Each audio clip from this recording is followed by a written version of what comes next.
na RC man by Escort Shield sa taraw iti mga bitarabi na nevi kasa tikong na timilyo visa wadi ena nona ena mbakyongo RC man by Escort Shield sa raban na bingali suminoy na biklabu ena timili suma bebaruwa na Albert Pat RC man by Escort Shield. Bring it on. Alay, au sanga nga kumbo. Bukan boko. Kau tak boleh bukan kau. Ops, buka unre ngori. Iriva nga vaka malu. Nei, se da iri menangon nino. Ya lo bina kabulya mandamento nisto. Oi, okay. Si tovu mata roa, se mata va. Mata va, se mata bi mama. Misto bunga ni baka sanga kena babavi. Okay, malumu. Sandon, au sangole ve subrels. Mendua nomu si tovu. Subrels Furniture Center. Sabu na kakina na stovu omega dako furba na gesto vaka wabani. May na $5 vusa wikadviwan $1 liu salutu me $1 wasa viwangan $1. Bimavnawa na $1 rusa wikatola sende. Subrels Furniture Center. Malikina. Chalesi, sama na ripote. Ivo suti ya Osaka. Tosa vaka ili na vore ni kawa. Static vusa na go metal boko. Kuni na kabongor biya ucha. Wawata li waka lelai. Wala saka ng gaisa sanga. Nyada era tungo esa makawa gaisa uti na nyona ni nanda vaka yani taki. Oso, imital na bono me ulaki ka nada bobo ni computer may kila. Saka, ni gaisa rave Bondwell. Chalesi, cha. Bondwell and number 2 na tambanan ni Mona Libo Viti. Number 2 na laptop e voltaka. Na smartphone kena ngata lalay bunga. Kaya ndrawan computer si Kobe Bondwell. Bondwell, Fiji's number 1 in IT. Chalesi, sama na ripote. Ivo suti ya Osaka. Tosa vaka ili na vore ni kawa. Static vusa na go metal boko. Kuni na kabongor biya ucha. Wawata li waka lelai. Wala saka ng gaisa sanga. Nyada era tungo esa makawa gaisa uti na nyona ni nanda vaka yani taki. Oso, imital na bono me ulaki ka nada bobo ni computer may kila. Saka, ni gaisa rave Bondwell. Chalesi, cha. Bondwell and number 2 na tambanan ni Mona Libo Viti. Number 2 na laptop e voltaka. Na smartphone kena ngata lalay bunga. Kaya ndrawan computer si Kobe Bondwell. Bondwell, Fiji's number 1 in IT. This is Street Talk with Vijay Narayan. Brought to you by Bondwell. A very good evening, Bulavinaka and Namaste to all of you listening out there around Fiji and around the world through our video streaming link of fijivillage.com as we start off our journey towards the 2014 general elections. We have just about 29 days to go for the elections. Nomination day finished today with a number of parties, the 7 parties coming in with their nominations. Interestingly, some did not nominate 50 people as the nominations closed at midday today. And also tomorrow is objection period. Later this week we will find out who will be contesting the elections after they have been cleared according to the constitutional requirements that have been set. And of course then we'll have the national candidates list come out, where a draw will be done, where candidates' names will be drawn with numbers, and each candidate who is confirmed to be a candidate for the 2014 general elections will have a unique number, and we'll follow on from there. So that is something that is coming up in the next few days, an interesting one that is definitely something that people are looking forward to as we get into the 2014 general elections. Tonight we have our first guest on Straight Talk, and that is Mr. Jagath Karunaratne. He is the president of the Fiji United Freedom Party, a new party in this general elections. And interestingly, they are one of the ones who have just nominated a few people to contest in this year's elections, and we'll speak to Mr. Karunaratne shortly.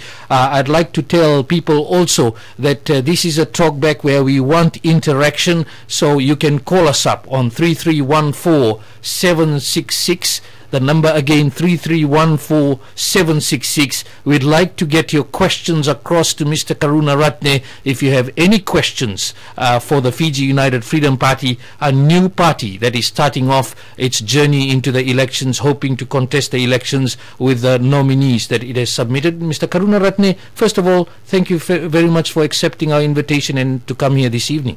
Thank you very much for having me here. Now, Mr. Karunaratne, just first of all, nomination period closed today, and you turned up with 5 nominations. One could not go through because you didn't have a voter registration card. So you were just going for 4 seats? Yeah, well, we had a series of discussions to decide, first of all, whether we should contest or not. Our focus was like we were we have presented the model manifesto, and we really wanted to take it through to the people and see whether people will accept it. So that is what we wanted to do initially, and then we had a series of discussions to really see whether we should go for contesting or whether we should. So you just not. got undecided. That's why you couldn't get the numbers. No, it is not like that. We had more than 30 people who were interested. So we all of us sat down through our provincial leaders, and we were discussing all throughout because initially, as I was saying, our focus was to go through to the rural people, grassroots people, and then talk to them about what we are trying to do, because this is a model that was designed by a group of people, just let's say 10-15 people, like any other parties would do. What happens in a party is that you get quite a number of, 10, 15, 20 people together, then you form your national executive committee, and then you decide on manifesto, and then you straight away you go into the elections saying that this is how it should be and this is how it should be done for Fiji. What we wanted to do was to present something and then see the reaction of the people and shape it up, because it definitely will have certain things that can fine tune and shape it up. So that's the reason why we also formed the party, to use this platform to take it through to the people. You left it too late for these elections. Well, as you know, our first application was rejected, and because you didn't meet certain requirements. Yes. It was. We have submitted probably not enough numbers, and 1,200 something names were rejected. They were invalid, so we had to go through the process all over again. And then? So it took another 28 days plus about a week for us to really get to know the outcome of the registration. So it was about a week or so ago. But all throughout, we were talking about irrespective whether we will be registered or not, we have started going around having informal discussions with people, sharing our views. This is what we want to do, and we really wanted to continue that way. And if we get registered, what we want to do was then formally take it to the people as a manifesto, which we have started doing. And that was the focus. And then finally we decided that no, if we believe in this model that we are talking about and a few other items that we are talking about, then we should take a stand. And that's when we decided, at least it doesn't matter the numbers, it doesn't matter whether we are going to win or lose, we just need to take a stand on what we believe in. That's why we... You said you said you had 30 people when I asked you about numbers. Yes. But you nominated 5. Only 4 went through. So yes. What happened to the rest of them? Because when we announced during our launch that the party, once again, if I step back a bit, the party was formed to open up a platform to anyone who want to come and join. We did not want to, as I was saying, to set up 14-15 member National Executive Committee and have a leader already decided and all that. What we want to do is form the party and open it up for anyone to come in, especially for the youth. That was the intention. So during that process, about 30 plus people have shown interest in contesting. But even though we said that it is open for anyone, it doesn't mean that everyone can contest. You need to go through the names and their experience, their caliber, their capacity to become a candidate, and which basically means that you will probably end up in parliament.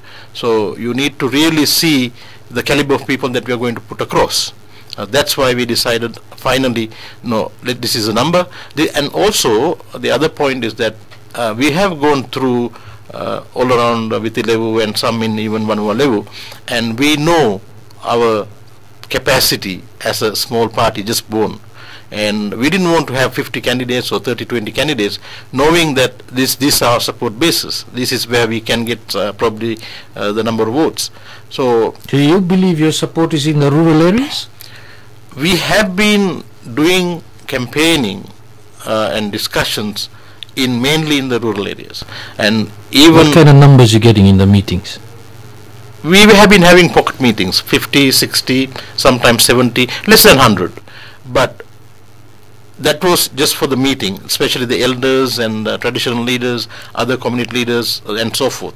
But then after that, we just go around the village and talk to people, just a friendly discussions, having one-to-one, stuff like that. Our idea was, and it is even now, to go to the rural and then have campaign meetings there, and then take that message to the urban through the media. That was our plan.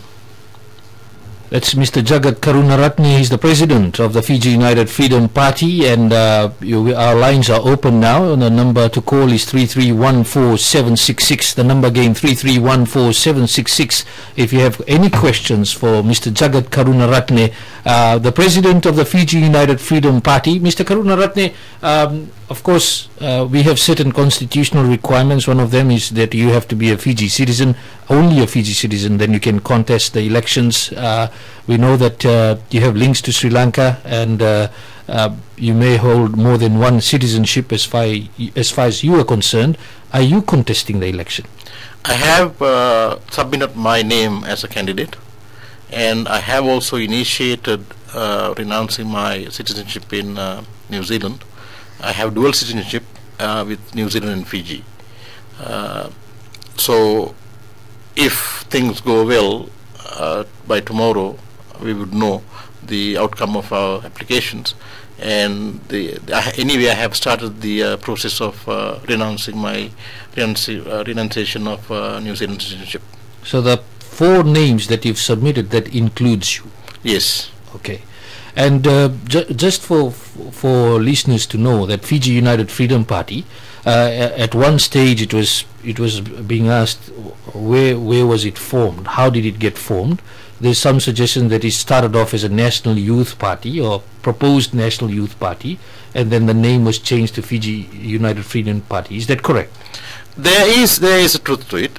What happened was that I was mainly focusing on working with the youth.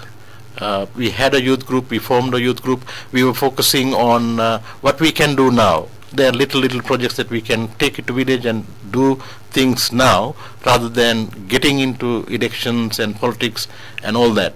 In the process, I met up with the National Youth Party, proposed National Youth Party then, Mr. Narayan, and he invited me, and then we had a discussion. And after the discussion, he invited me to come and join the party. Then I told him, okay, let's leave it at that, and then I will think about it and come back. So what happened in the process is that I realized that this is a party that we can shape up to become an ideal party, or a political party, how it should be. So this is when I decided to join National Youth Party with the youth groups that I have been working with. So it is kind of a merge, so to speak. What's your definition of youth? At what age? Because some questions were being raised when the party went to get registered. There was hardly any youth who went in to register or who were part of the official team. Well, there are different definitions of youth, and general understanding, I would think, is that it is from 18 to 24 or 28. But if you look at the political arena, anyone between 18 to probably 50 can be considered a youth. If you look at a 50-year-old will be in your books is a youth. If you look at the political arena, if you compare the other people who are in the political arena, they are almost everyone more than 55 plus. So if you compare with that, then we can say anyone below 50 would be considered a youth in the political arena. In the political arena, according to you? Yes. Okay. We'll take a short break, and when we come back, we'll take your calls. The number to call, 3314766. Any questions on Straight Talk for Mr. Jagath Karunaratne, the President of the Fiji United Freedom Party? Jalesi, sama-sama na ripote. Ibu suti ya Osaka. Tosa vaka ili na vore ni kawa. Static musara go metal boko. Kuni na kabong ya ucha. Wawata li baka lelai. Mama Osaka nang gaisa sanga. Nyada era tungo esa makawa ngesa uti nangona ni nanda vaka yani taki. Oso, imitan na bono me laki kau na ngata bobo ni computer mai kila. Saka, ningai sarave Bondwell. Jalesi, cha. Bondwell ang number 2 na tambanan ni Mona Libo Viti, number 2 na laptop e taka, na smartphone kena ngata lalay bunga. Kaya rawan komputer, si Kobe Bondwell. Bondwell, Fiji's number 1 in IT.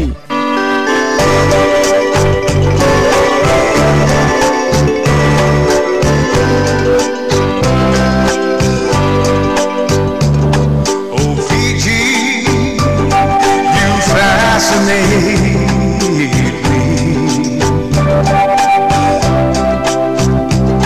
Your beauty is beyond compare. Nowhere in the blue Pacific will you find islands so fair.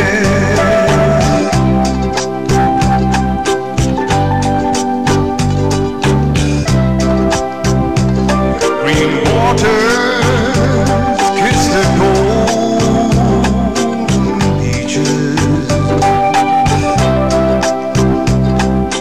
Moonlight turns the night to day.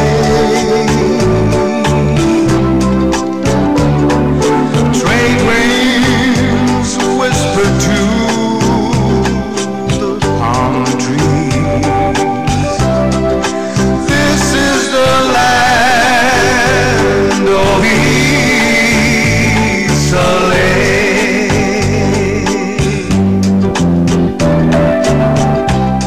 At dusk, the throng of a lolly drifts soft as a lost wave in flight. Oh, tell me who you are holding out there in the warmth of the night.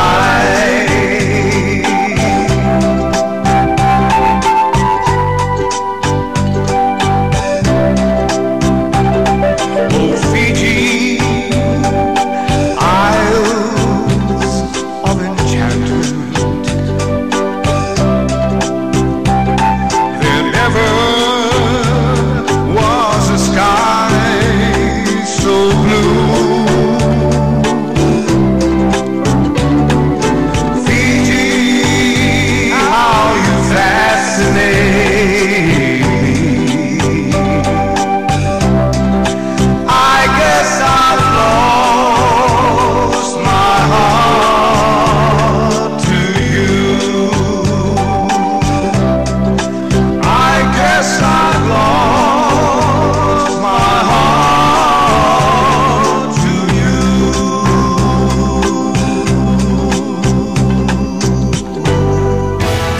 Welcome back to Straight Talk with Vijay Narayan, brought to you by Bondwell. Bolovinaka, namaste and good evening. My name is Vijay Narayan and we have started off on the journey to the 2014 general elections. 29 days to go, and of course we've got the president of the Fiji United Freedom Party, Mr. Jagath Karunaratne, in studio with us, and we see the questions have started to come through. Our number again, 3314766. Please call in, register your question. We would like to pose the questions based on what you would like to get from the Fiji United Freedom Party. It has intended to contest the elections, 2014 elections, saying that it wants to lay a platform as far as its first election is concerned, and it's nominated 4 people, which includes Mr. Karunaratne as president of the Fiji United Freedom Party. Now, I've got a caller who has come in, and it's Peter Vangilama. Peter Vangilamba from Delaina Vesi. He's got a few questions that will be coming through shortly. But at the same time, Mr. Karunaratne, looking at your manifesto, the first set of documents that was given to us had, for example, scholarships to all students whose parents earn less than $16,000 a year, and when they finish their degree, they will be provided with a job. Now, where will you get the money from? You have people who earn 16,000 or less. All the parents who fall in that bracket, all those students will get free education according to you up to tertiary university level, and they will get a job. How can you've made a promise, how can you keep that? Well, first of all, Vijay, the document that you probably have was one of the documents a candidate has distributed in a campaign meeting as a reference document. At this point in time, we have not finalized our manifesto. In our recent meetings, we have decided that there are certain things that we probably need to drop off from our manifesto, because is this one of them? It is one of them. Why is it here then? Why was it given out to the people in the campaign? As I said, it was given out as a reference material for a small group of people when one of the candidates was campaigning. That is how I think it ended up with you as well. But this was not a document that shouldn't have ended up with us, or what are you suggesting? It's not that. I mean, what I'm trying to say is that it was a reference document about what the candidate was planning to talk about. This will not happen. No. What I would say is that what we have decided to do with our manifesto is to focus on certain areas that no other party has focused on. Basically, what we are trying to say here is that there are about 6 other parties contesting, and we as a newborn party, what we want to do is to do a supporting role if any of our candidates get selected, with a little manifesto that we can focus on, and to work with whoever is going to form the government, and then push those promising everyone jobs after they get a degree is not a little manifesto, Mr. Karunaratne. Yes. It's a big promise to make. And when people listen, they want to make the decision on who they will vote for based on what you're telling people. Right. So how can you create jobs for every person who comes out with a degree? Now, going back to... Do you have a plan? Yes, we do have a plan. What's your plan? We have released a model manifesto that talks about how we can utilize and develop the resources, having a corporate structure underneath it, and we believe that if we get this structure into place, there will be more and more jobs created. And we also have a welfare program coming with it, and also scholarships. So that is in our model manifesto that we have launched about a week ago. Now, the other issue before we go on to that, we've got Peter Vangilaba from Delaina Vesi, and he's asking your stand on secular state. Peter, good evening. I'd like to ask our guest for tonight, what is his stand on the secular state? Okay, thank you. Well, secular state simply and basically means that everyone will have the right to practice whatever they believe in.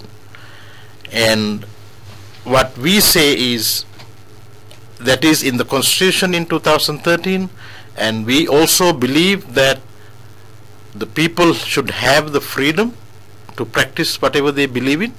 And as our party also, the party name depicts and as suggests, it's a United Freedom Party. So what we are saying is the people should have the freedom to practice whatever the religion they want to practice, and we will also support the Constitution that is in the Constitution about the secular state. That was Mr. Karunaratne saying he supports a secular state. Thank you, Peter Thangilamba from Delainavesi, for your question. And again, you can call us on 3314766. The number again, 3314766, as we continue our talk with political party leaders, which starts off this evening. And tonight in studio is Jagath Karunaratne, the president of the Fiji United Freedom Party. A question from Shalendra from Lautoka, Mr. Karunaratne. He's asking, if the party wins all 4 seats, will it form a coalition with any other party? And if yes, which party attracts you? Well, to answer that question, what we say is, at the moment there are parties contesting about 6 and then 7 with including us.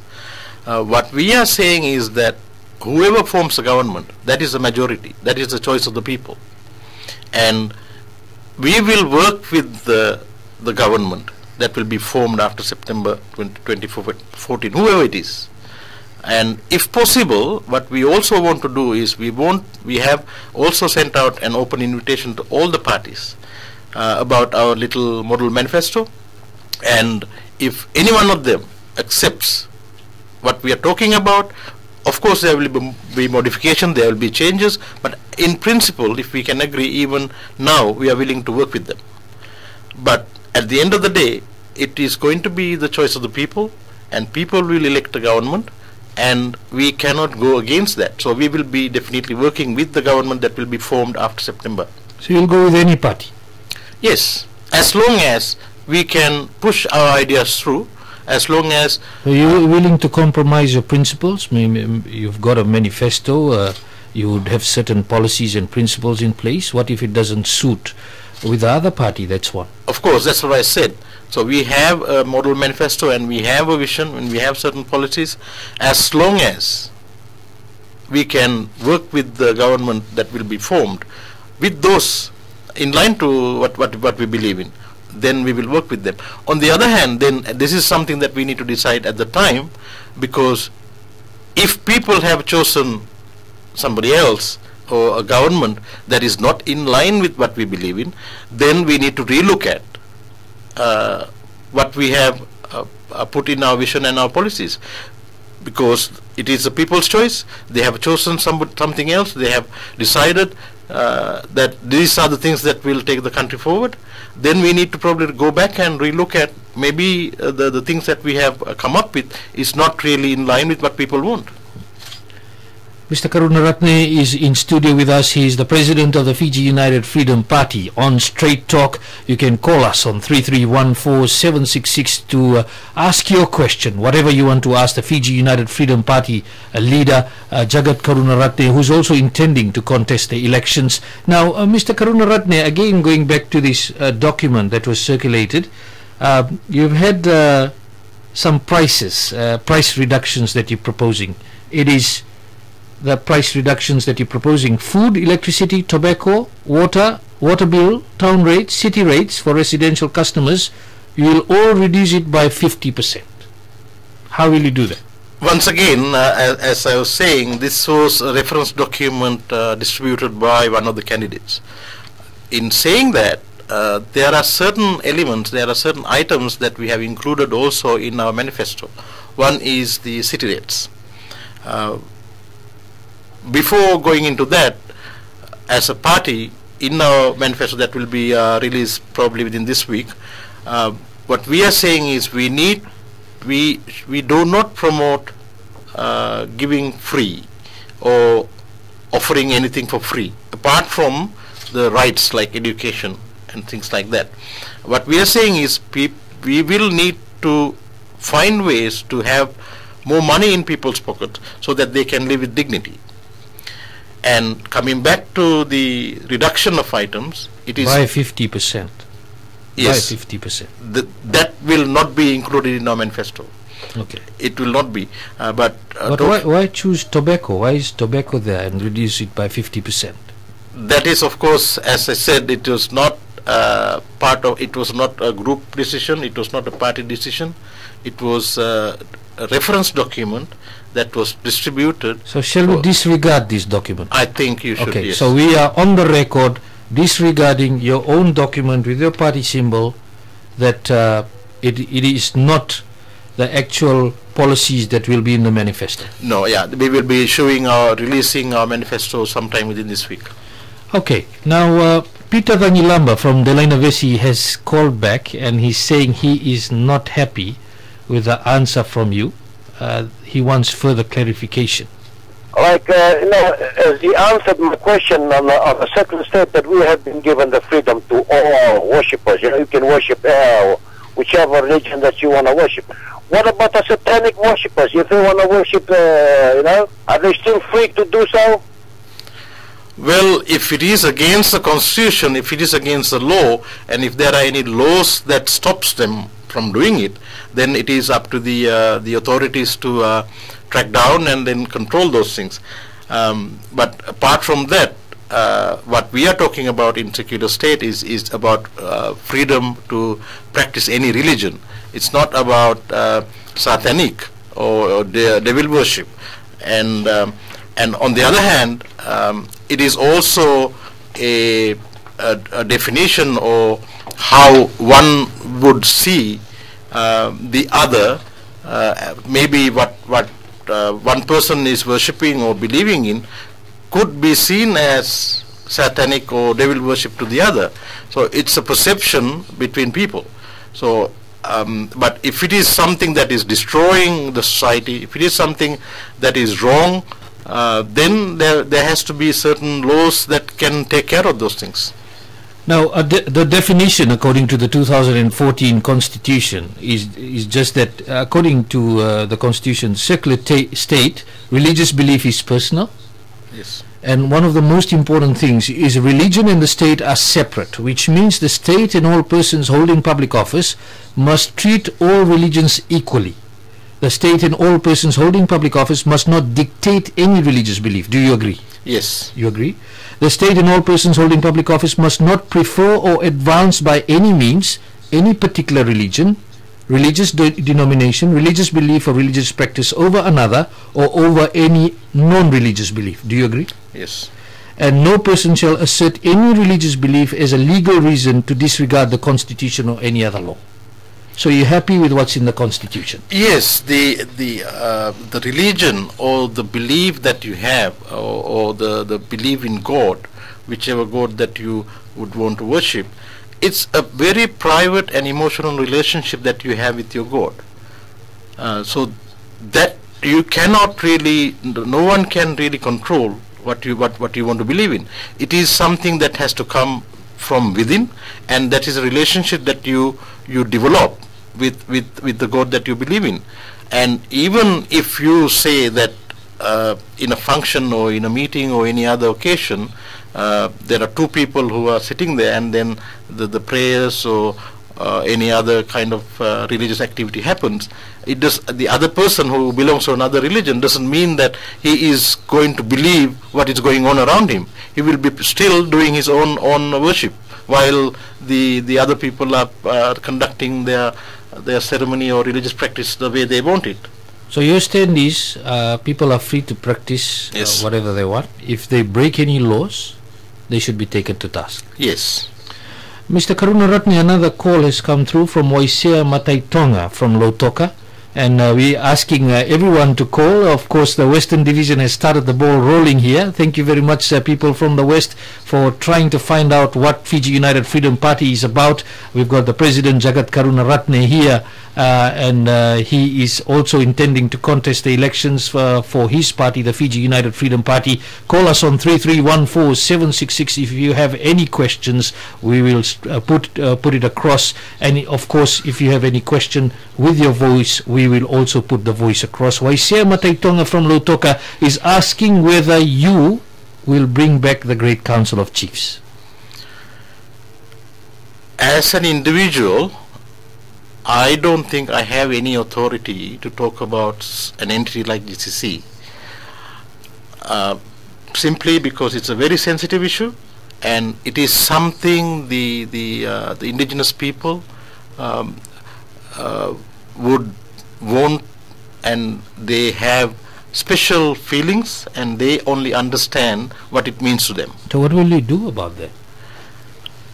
What do you mean? What will be? You're a leader of a party. What's your stand? We have a model that we are proposing, and that includes the traditional leaders and any other community leader. So we see that as one of those models that we can bring about, mainly looking at the resources and people coming together, and we want to unite people. So have a council? It is some sort of council? It is called United Supreme Council. We'll get into that. So you are undecided on the GCC as yet? No, GCC, as I said, it is something the indigenous community and the people will have to decide, and there are parties who are proposing and saying in their manifesto that they will bring back the GCC if they come into power. So as I was saying in the beginning, if the majority of people wants the GCC back, of course then they will vote for that party and the GCC will come back. And what we are proposing is not to replace the GCC. We are not proposing anything that will disrupt that is happening or that exists right now. The GCC does not exist at the moment. No, what I'm saying is any other things, like any other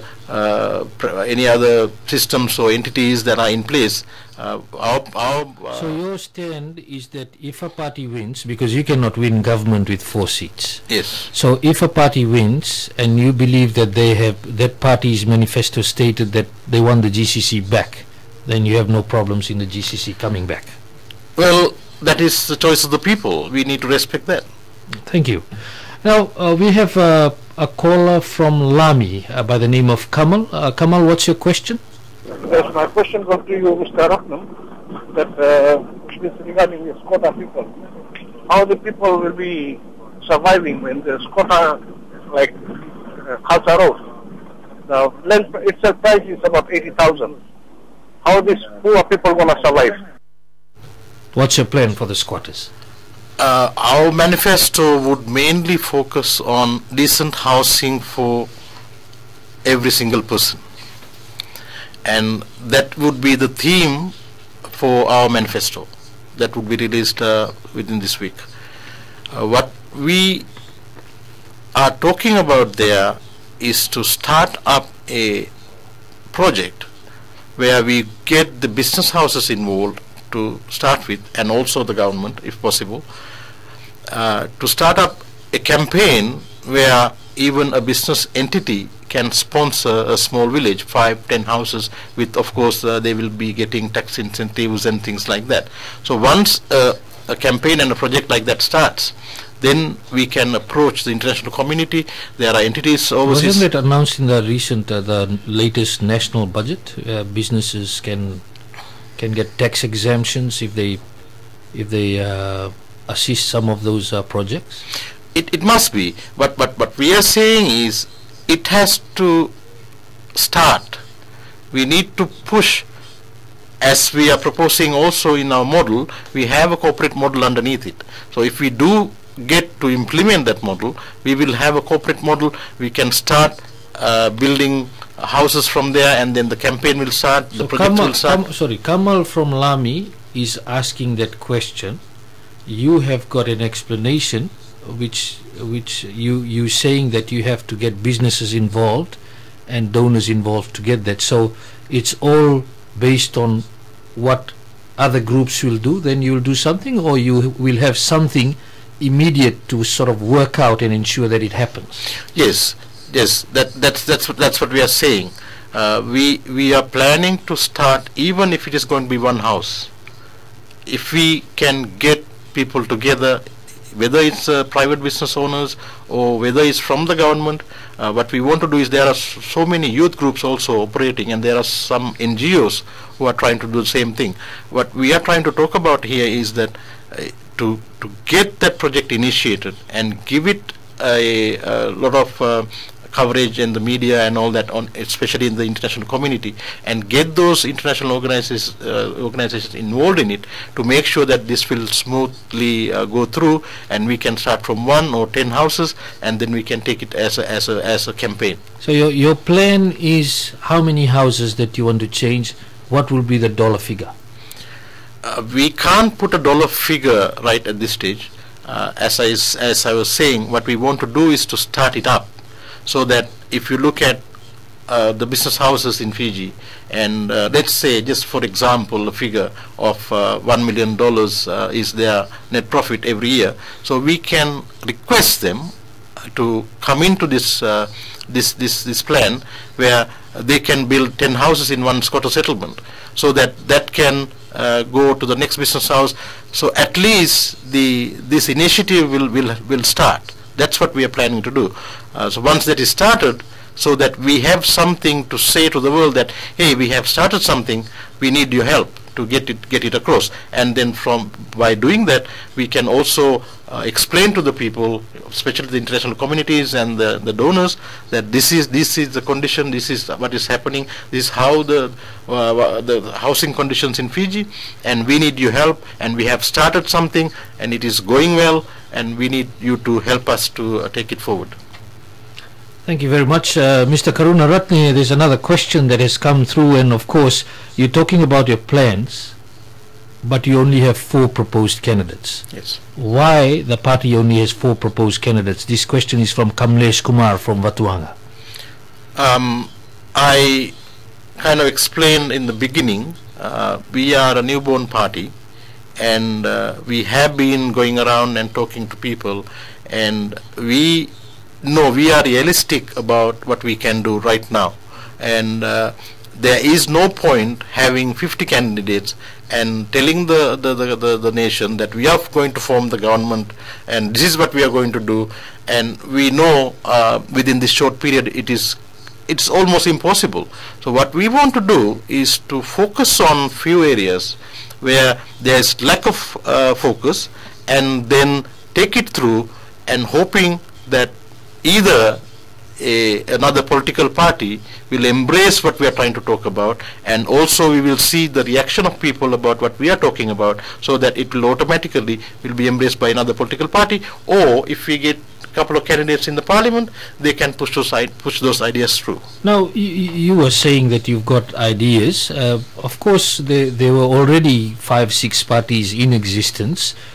You're saying that you will join whichever party forms government. Why didn't you just do that, and instead of forming another party, go and toss things around and talk to the different parties that already exist and say, we'll join up with you? Why didn't you do that? Because eventually you're saying you'll do that anyway. There were a couple of reasons, Vijay. Why? Why you didn't want to do that? The way the parties are formed, to start with, as I was saying before, normally the parties are formed with 10, 15, 20 people coming together and then forming their committee and then having their leader decided already, things of that sort. And also the other reason is that when, especially the youth, when they see the experience and seasoned leaders sitting up there as leaders and sitting up there as the National Executive Committee and all that, they have this reluctance or the fear, so to speak, to approach and talk about their ideas. They feel that their ideas will not be accepted. So what we want to do, the reason why we formed the party, is to break those barriers. We wanted to form a party and then have that platform open up. If anyone wants to contest, there's a platform for you. If you want to just participate in political campaigns or anything of that sort, there's a platform for you. If you want to be apolitical, there's a platform for you. Everyone has a platform, so that they can come freely and then join in the discussions and take them. Of course, you'll test this model out and see how many votes you get in these elections and whether it is a successful move. Of course. Mr. Karunaratne, we have a call from David Brown from Nasinu. Good evening, David Brown. I hope you're enjoying Straight Talk. I am Vijay Narayan, and we have the President of the Fiji United Freedom Party, Mr. Jagath Karunaratne. Your question, of course, David Brown from Nasinu is asking whether your party will reduce salaries of ministers if they come into power. Well, I just wanted to ask the gentleman, if he does come into power, are you willing to reduce his salary? Minister and Prime Minister, say about 50%. That's my question. Well, since we only have 4 candidates... Can you make that decision with 4 people, even if all 4 go Yes. through? So you can. That is something that, as we were saying, we will have to work with the government that will be formed after the elections, and to push for a pay cut. 4 people pushing for a pay cut of probably say 30 plus or 40 plus is depending on the support that we would get from the other side. But in saying that, salaries and the pay cuts and things of that sort, and the perks and all that, is something that has to be re-looked at the time. And then if we are cutting back on those salaries, and what are we going to do with it? There has to be a purpose, meaning that has to be allocated. If you go into Parliament, do you believe that there should be a pay cut? I'm asking you. It depends on the current salaries. And do you believe that there should be a pay cut? Do you have a stand on that? We don't. I mean, we haven't really discussed on that as a manifesto item. Okay. But if it is of course more than the average person, the person who is earning an average income, then there has to be a reasonable pay for even for the ministers. Based on your assessment, what would be a reasonable pay for a minister? Well, again, it depends on the other perks and the benefits minister or these are real issues the voters are asking. Minister or the members of parliament they are getting. The average salary, I would say, if it is somewhere close to a management position in a private sector, then I think that would be reasonable. Any amount you can share? Well, you come to that conclusion yet? Maybe somewhere between 60,000 to 100,000 for a minister. Yes. Okay. We have Jagath Karunaratne. He's the president of the Fiji United Freedom Party, and you on Straight Talk. On to the next question from our listeners. We have Emosi from Lami asking a question. Emosi. The operation of the government. In the meantime, it's 70% on operation and 30% on capital expenditure. Whether it can be further classified, because all those manifestos will be funded from the operation. And if we can have a proposal or a figure that we can know that the cost of running the government to pay the civil servant can be fixed, and all those manifestos will be meaningful. Otherwise, after 4 years, it'll be something that it'll be repeated again by all other parties who want to stand for the election. Do you have a stand on that? The question basically is that there needs to be a percentage and the figure clearly stated on how much should be on civil servant salary, how much on operating expenditure, how much on capital expenditure. Have you made a call on that based on budget estimates that have been given every year? No, we worked on that when we were initially preparing our manifesto, and then that's when we decided that this is what we are going to do with the party. As I was explaining, our focus was to get into certain areas where we look at the welfare of people and housing and other things that we can do for people, because we decided that this is what we are going to do, meaning that we are not going to field 50 candidates, or we are not going to talk about forming a government. We will be working with a government that will be formed. So we left all those administrational issues and the key areas to the other parties that already have issued their manifestos. Thank you, Mr. Karunaratne. We'll take a short break, and when we come back, we'll take more questions from the people. Number again, 3314766. It's Straight Talk with Vijay Narayan, and we are talking to the president of the Fiji United Freedom Party, Mr. Jagath Karunaratne. Janesi, sama-sama na ripote. University of Osaka. Tosavakay yana vora ni kalkawa. Static Musalago Metal Boko. Kuwanira ka mongor biya ucha. Wawata liwa kalilai. Mama saka ng guys sa sanga. Nyada era tungo esa makawa ngesa uti nangona ni nanga vakay ni Taki. Oso, iwitan na ba no may ulaki ka nga ni computer may kila? Saka, ningay sa Ravebon Duel. Janesi, cha! Bondwell ang number 2 na tambanan ni Mona Liwaliwe Viti, number 2 na laptop e waltaka, na smartphone kena ngata-ngata lalay bunga, kaya mandrawan computer, si Kobe Bondwell. Bondwell, Fiji's number 1 in IT.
Welcome back to Straight Talk with Vijay Narayan, brought to you by Bondwell.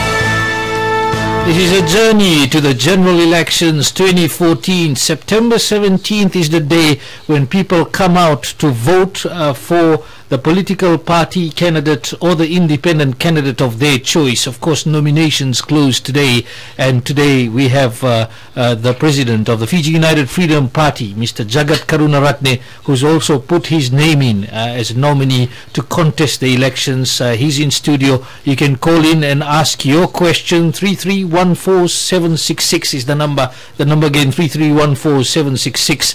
Mr. Karunaratne, a question from Litiana from Cunningham. Yes, my question is, with the 4 members from that party, they will not be able to form a government. So in that way, they will have to rely on the bigger parties to be able to include them to form a government. But if they do come in, what are the chances that any of them will be able to make it to Parliament? Because of the fact that the new system that's in place now, which is they must get a threshold of 5% of the voters from the area, which is about 10,000 voters. Do they have any confidence in getting the 10,000 voters to vote for them, which is a minority group?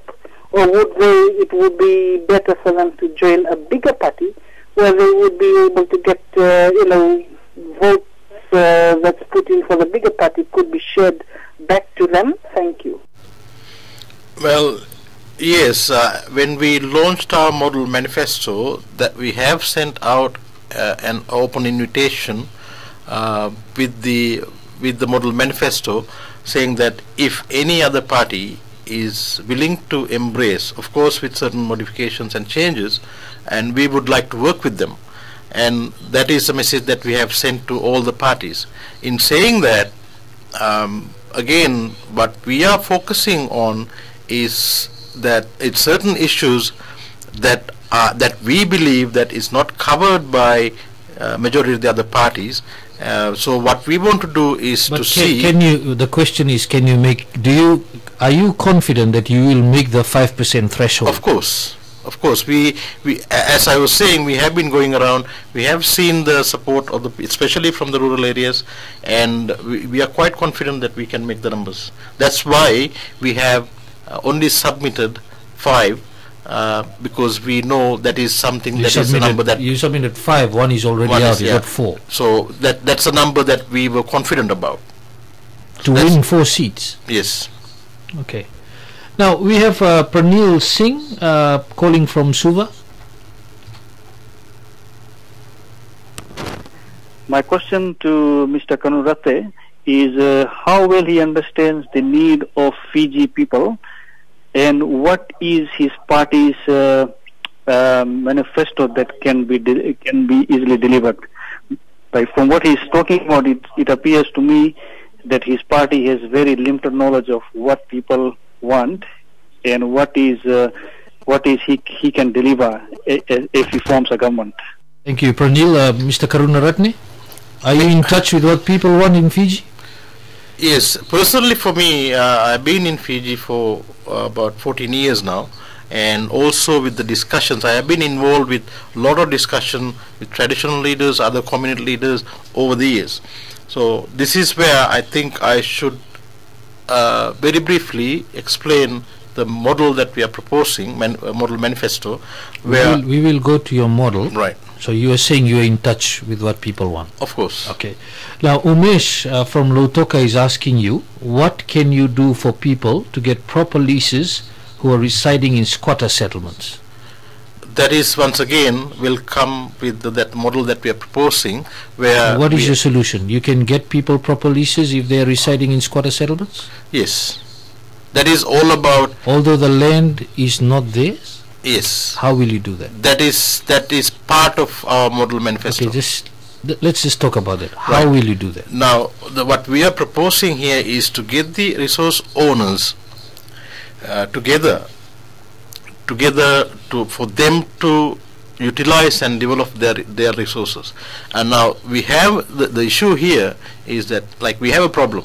The problem is about the protection of land and other issues. So when the protection comes in, that means there's fear. The fear of losing to someone or an entity that is much more stronger. It can be the political, the power that they're worried about, or if it can be the economic power that they're worried about. So what we are talking about is bringing these two together, so that the element of fear will reduce or diminish, and eventually the fear or the concerns about the losing. That's why we are every day that we are talking about protection of this, protection of that. That is because due to the fear that they have. So what we are saying is we need to get these entities together so that they can work together, and when that happens, the unity underneath will automatically happen. So to answer your question about lease, that also can be part and parcel of that, because the landowners will come into this model and they will get their fair share, and they will be assured that the land is protected as well, and also they know that we are developing our resources, we are getting a fair share from that, and this is what we can do with the other races about leasing and letting them have their homes and things like that in the land. So the first step has to be to take out that element of fear. What is your time frame?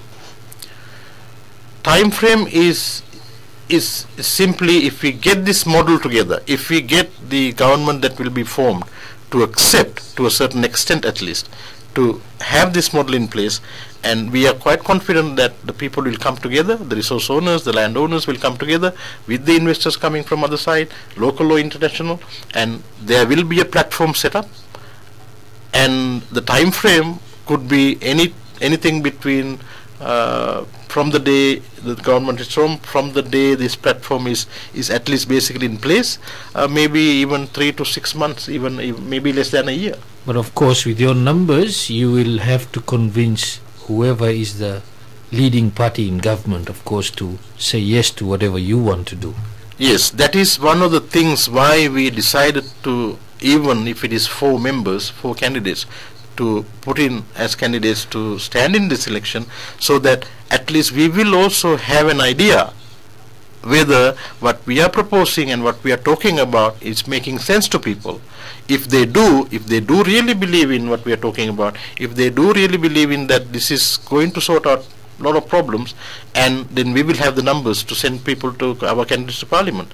So that will give the negotiating power and also to work with the government to say that, look, 4 of us are here because people believed in what we were talking about, so we want you to work with us and push it from there. We're talking to the president of the Fiji United Freedom Party, Mr. Jagath Karunaratne, on Straight Talk with Vijay Narayan. We are asking you to continue calling on 3314-766 if you have any questions for the Fiji United Freedom Party. They have nominated 4 people, including Mr. Karunaratne, to contest the elections in 2014, and of course they are awaiting the response of the supervisor of elections. Mr. Karunaratne, a call from Etika from Samambula, and Etika is asking, if you get elected, what will be your stand on Itoke land and Golingoli? As I was explaining as an answer to my previous question, the issue that as we see it is this protection and the rights, Golingoli rights, and all these the concerns that are coming in is due to the fear factor of Golingoli is state owned at the moment. Yes. What's your stand on that? Some parties are saying it shouldn't be state owned.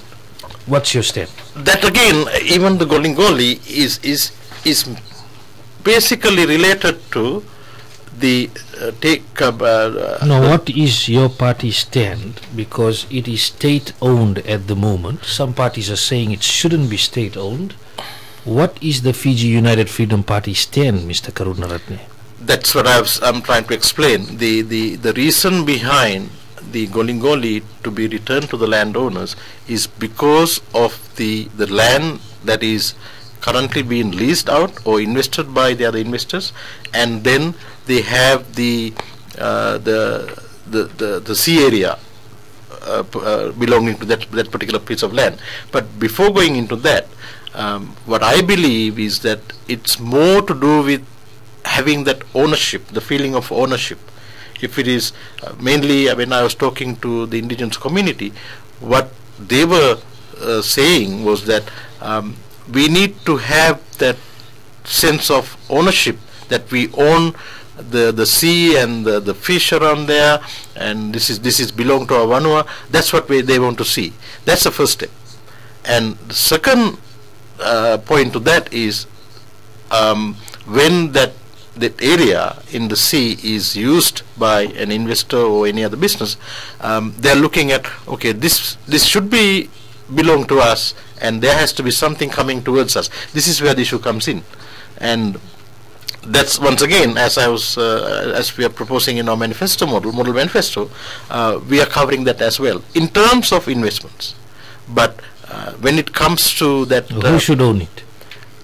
When it comes to that sense of ownership and the indigenous feelings around it, that is something that will be sorted depending on, according to the government that will be so you can't give your stand, and you'll have to rely on a government that forms, or a party that forms the next government? Of course, that is our stand anyway, with the 4 candidates coming in to work with and support a government that will be formed. Now you've got your model here. It's building your own kingdom, and it's got a United Supreme Council. What is a United Supreme Council? United Supreme Council would consist of the traditional leaders. So this is outside of Parliament? Yes. So it will not be a constitutional setup? There would be an element that would connect this model with the government. But not a constitutional structure, because the 2013 constitution does not have a United Supreme Council. It doesn't have to be. That's why we call it as building your own kingdom. Okay. So build your own kingdom outside the constitution. It's the United Supreme Council. What is it made of? It would be the traditional leaders and the resource owners and any other community leaders who are apolitical can be part of this Supreme Council, but not the ones that are associated with any political party or any activity. So the idea behind this is to have mainly the resource owners coming together. You've got here chiefs, resource owners, national leaders and youth leaders. Yes. And this is a setup, it is like an advisory body? It is mainly to see the resources that we have in Fiji, how we can develop them, how we can utilize them, and how the resource owners can get a better share from that. That is the purpose behind it. How much of taxpayers' money we need to be set aside to run this kind of Supreme Council? We are not talking about running it as an entity at the cost of taxpayers' money. It will be voluntary basis? It will be the resource owners coming together, forming it up. With no tax dollars spent on that? No money is spent on that. United Council of Saints, what is that? That is an arm that comes with the model. Before probably going into the United Council of Saints, I would want to talk about the other entity which is in line and which is connected directly with the Supreme Council, that is the United Business Council. So as I was saying before, we have one entity where the resource owners come together, and then we have another entity called the United Business Council. That is where the business community will come in, whether it's local or international. So what we are trying to do here is there's issues, especially when it comes to the resource owners, where they really, a majority of them, they really want to come into the corporate world, wanting to do something with their resources, but they are kind of living in some cases they do not know how we go about this, because they have been suspicious and about people who are coming in trying to grab their resource and things like that. So there's a lot of elements around it, whether they have the knowledge, whether they have the business knowledge to take that kind of idea across, and mainly the initial capital that is lacking. So what we are trying to do here is to get the business council together, get the resource owners together, and have a corporate structure underneath it where proper management will be set up, so that these two entities, when they come together, there will be an understanding between these two entities, and they can go into a profit sharing or that kind of model, and to ensure that the resource owner will get a better share, as well as the business entities and investors will have access to their resources with a mutual understanding. So now going back into the United Council of Saints is not, it's an entity for religious leaders.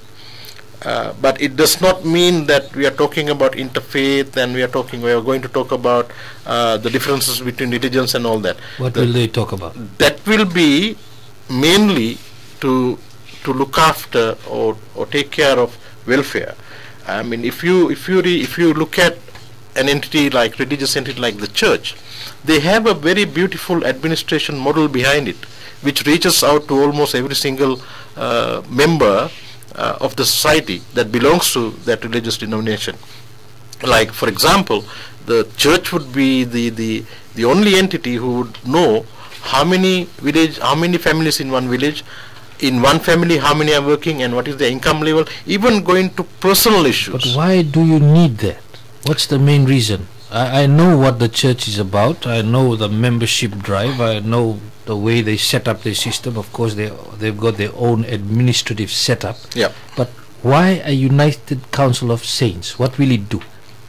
That is basically the idea. Just to sit down and talk? To utilize that administration model. When they come and talk, the Christian, the church leaders will come and they would know, they understand the issues that their people are facing and their welfare issues and all that they would know. And similarly, the Hindu community, they would bring in their issues, so that this is something like the religious leaders talking about what should be done for their own people.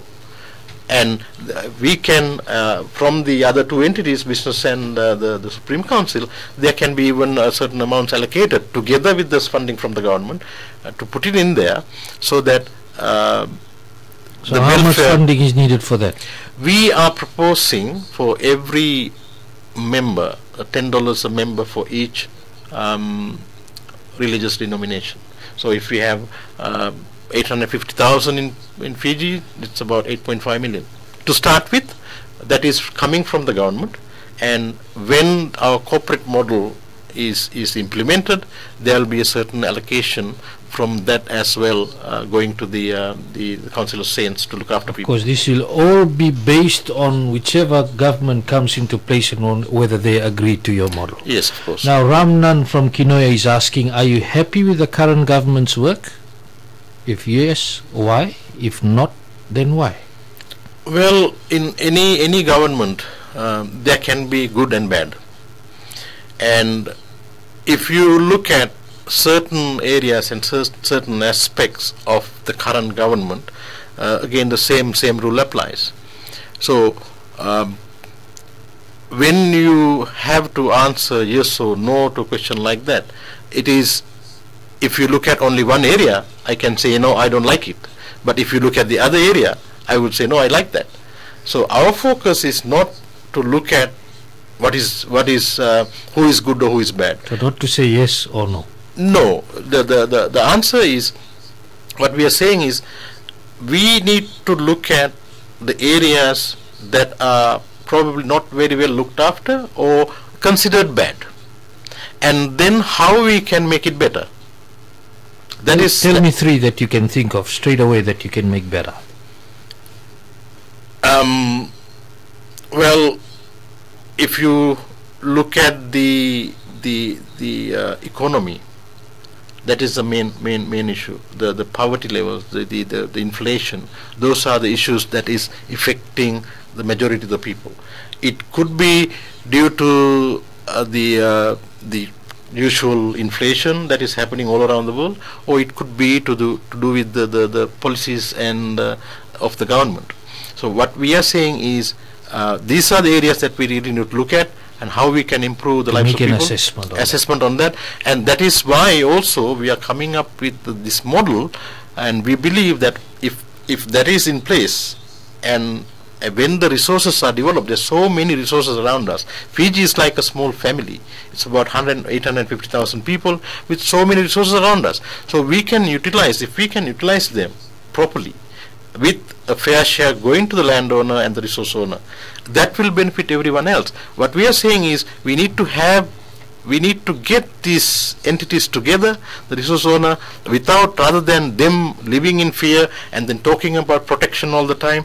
We need to have a mechanism where we can bring these two entities together and then see if it happens, this is what we can do to the economy. When the economy grows, there will be money in the pockets of the people. In the Constitution. Do you believe the protection is in the Constitution? It's clearly stated there.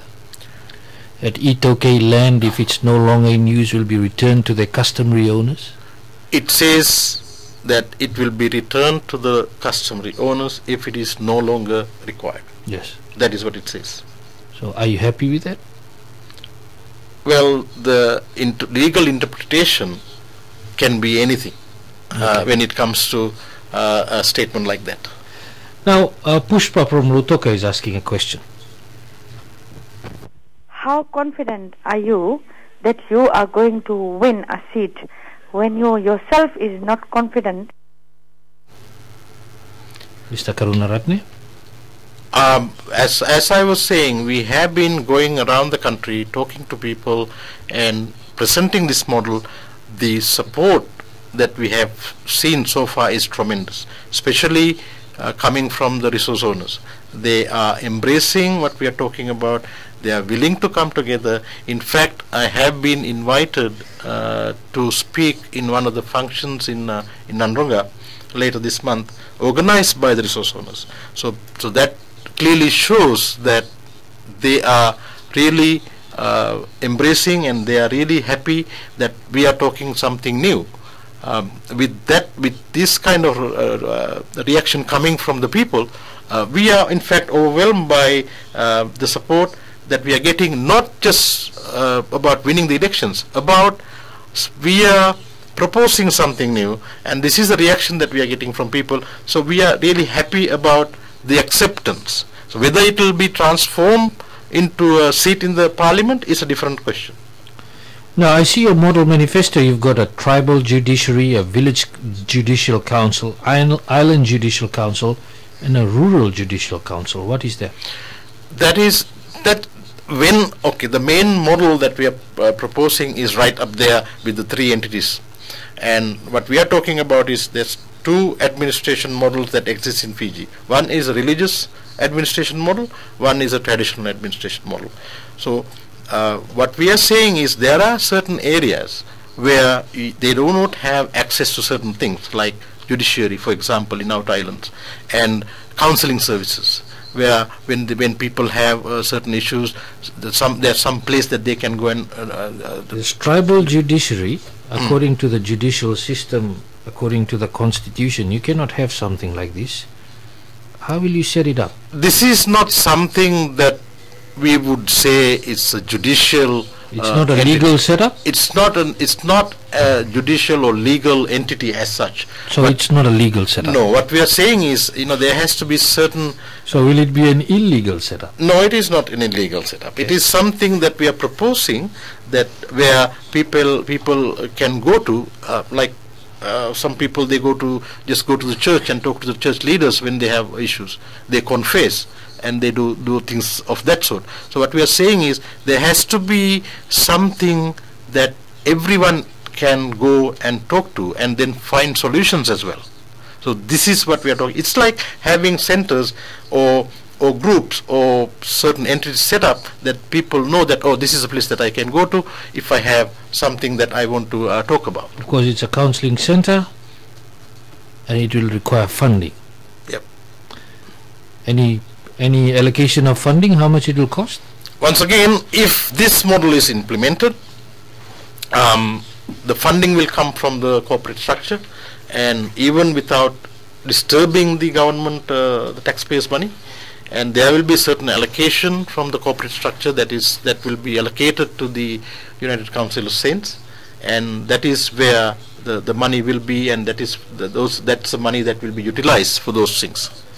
Thank you. We have the President of the Fiji United Freedom Party, Mr. Jagath Karunaratne, in studio with us on Straight Talk with Vijay, Narayan, and you on Viti FM and Radio Sargam. Also streaming live video through FijiVillage.com to around the world, around Fiji. If you're enjoying the program, we have the last few minutes to go. Questions still coming through. Now, Malcolm Singh from Samambula has got a question. What's your question, Malcolm? This government has not released any audited financial report for the past 6 years. My question is, if he gets into government, will he ensure transparency? It is part and parcel of a democratically elected government to issue their financial reports. So you will issue it? Of course. The first thing in government, you will issue all the Auditor General's reports?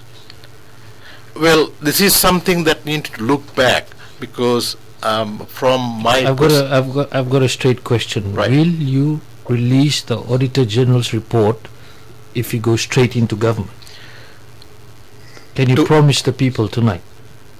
Yes, it has to be, but then again you need to relook at, because the reasons behind or what has happened and what was the reasons why these reports were not issued.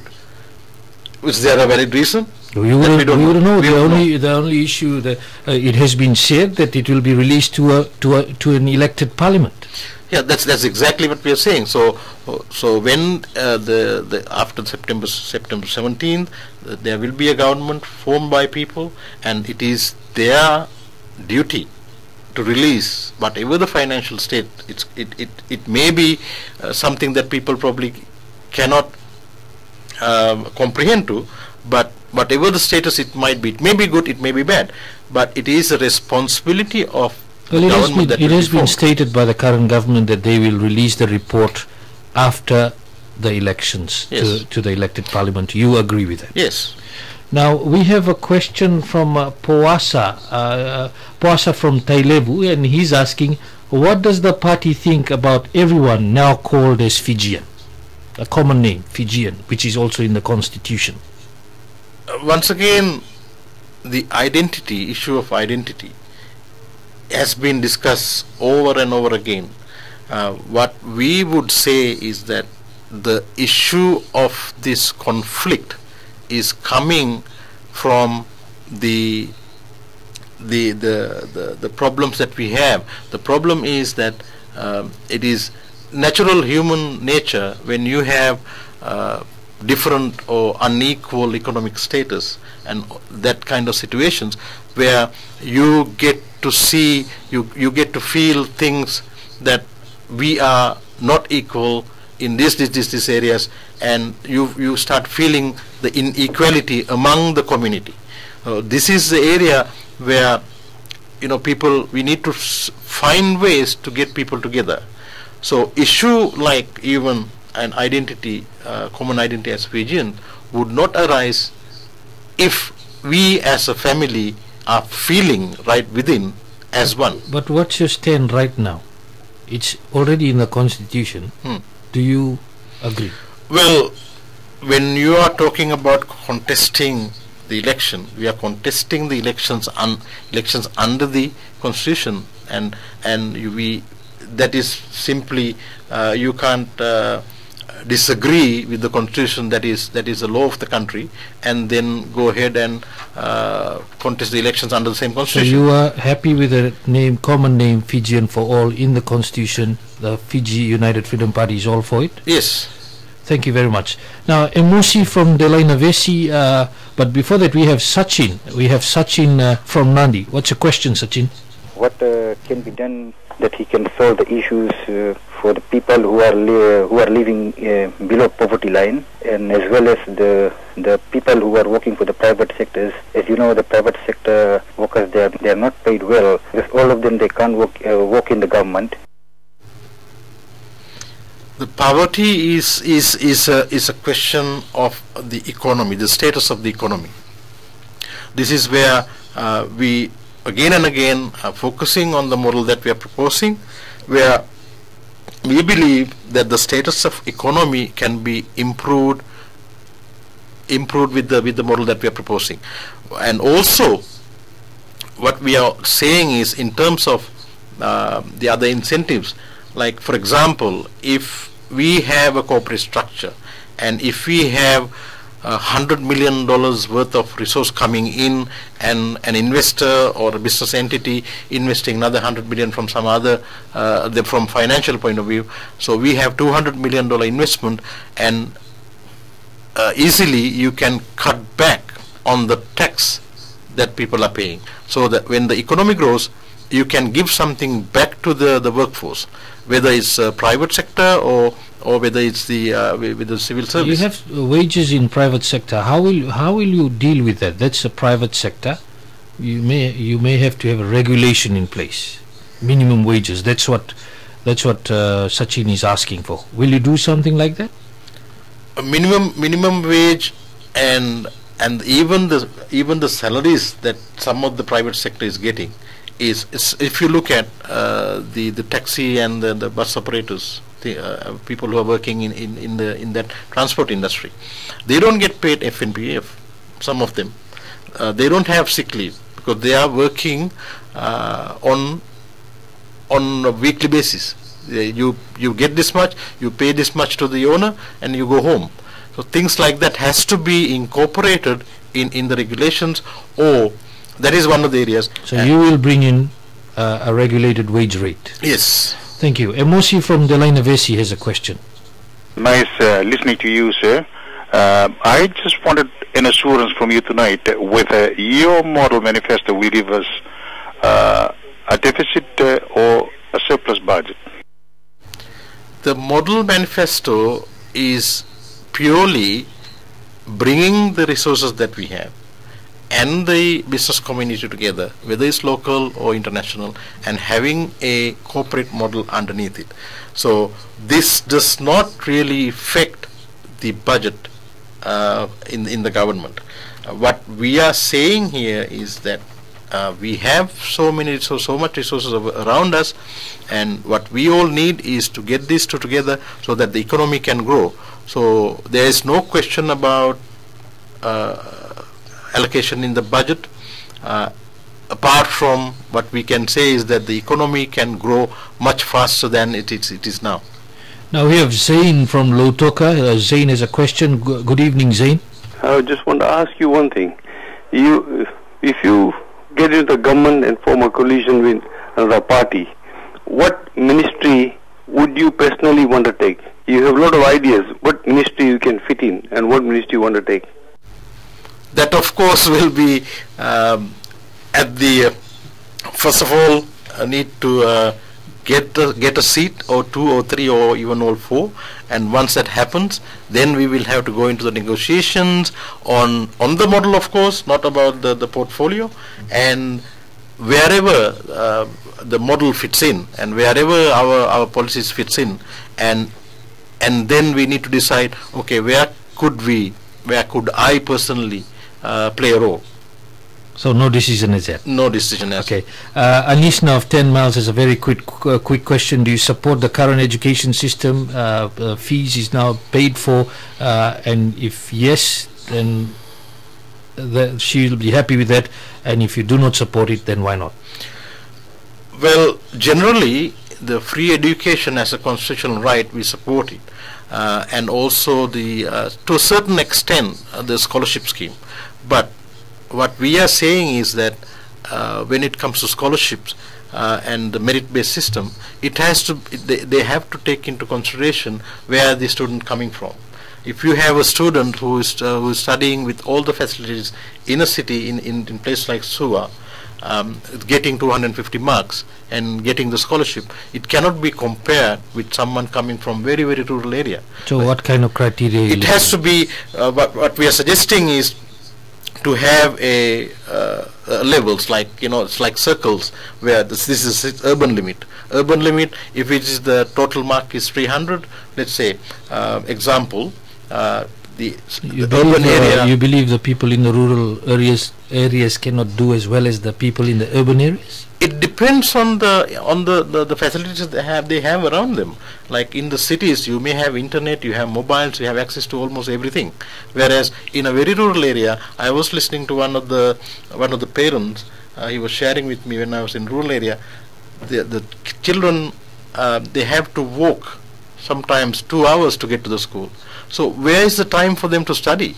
And how can that kind of student get the marks that a person in the urban area gets? So this is where why not take the facilities to them? Well, do you have any plan regarding that? That is how it should be, and that is what we are also proposing. Again, not only becoming a burden on the on taxpayers by having the model in place. By utilizing our resources, we can grow the economy. As a result, when the economy grows, the people have more money in their pockets, and the development will automatically happen. Now we've got 3 questions. First of all, one question here which has come through. Do you think a major party will form government and listen to you? Because it's all dependent on what other parties will form government will do. Well, the answer, Vijay, is that if we get 3 or all 4 seats, that itself speaks about the support for the policies that we are talking about. So we are not just 4 people sitting there with compared to other 30 or 40 or whatever the number the government that is going to be formed will have. So you're hoping they will listen to you? They will have to. They will have to. We have a representation behind us, and we can say, depending on the number of votes that we get, we have this many people believing in these things that we are talking about. Now Shivan from Lautoka has a question. Mr. Ratne, just as a question, it's like, for till today, the current Prime Minister, like we have seen him done a lot of work for settlements and even Fijian people, and in that he has gained a lot of popularity. So by the way of your talking, you have delivering some words like you will be doing this and that. So I want to know what actually your party has done to get that enough votes for you to win your seats to get into the parliament. First of all, in terms of popularity and the confidence of the parties that they will win, if you look at almost every party is confident on winning elections. And if you really look at the parties, almost all the parties are new. And we really cannot say this is where the popularity is, because it will be only decided on the date when the people go to vote. And what was the second question? Sorry. We'll have to move on because we don't have much time. We have Arvind from Suva, the last question. My question to the leader is, if he gets into the parliament, whether he will be or his party will be able to influence the majority one party in the parliament. We have. I think I have answered that question to the previous question. I think that we can move on and take the next question, because you're basically saying you're hoping that they will. Yes. Based on the seats if you win. There's Mr. Chandra, D. Chandra from Samambula. Can I ask you for your academic qualifications, if any, and your work experience? Well, I am an IT professional. I was an IT consultant, and how I even came to Fiji, because I was working for IBM New Zealand, and I came to Fiji to do a project in late 2000, and my background is business solutions, information technology and management. And in terms of experience, I have worked in about 16 countries, doing projects with IBM New Zealand, going to one country to another, and during that time I also had the chance and the privilege to travel around more than 34 countries. So I have involved in work-related projects in more than about 14 countries, and also I have associated with people around the world, traveling around the world. Now that's Mr. Jagath Karunaratne, the president of the Fiji United Freedom Party. Mr. Karunaratne, thank you very much for coming over on Straight Talk as the questions came straight at you, different sorts of questions. We thank our listeners, Viti FM, Sargam, everyone listening out there, and we'd like to confirm to you that tomorrow night Straight Talk continues, and our guest for tomorrow night is the leader of the Social Democratic Liberal Party, Rote Mumukepa. She'll be right here from 7 p.m. So please make that a date. Tomorrow night at 7 p.m.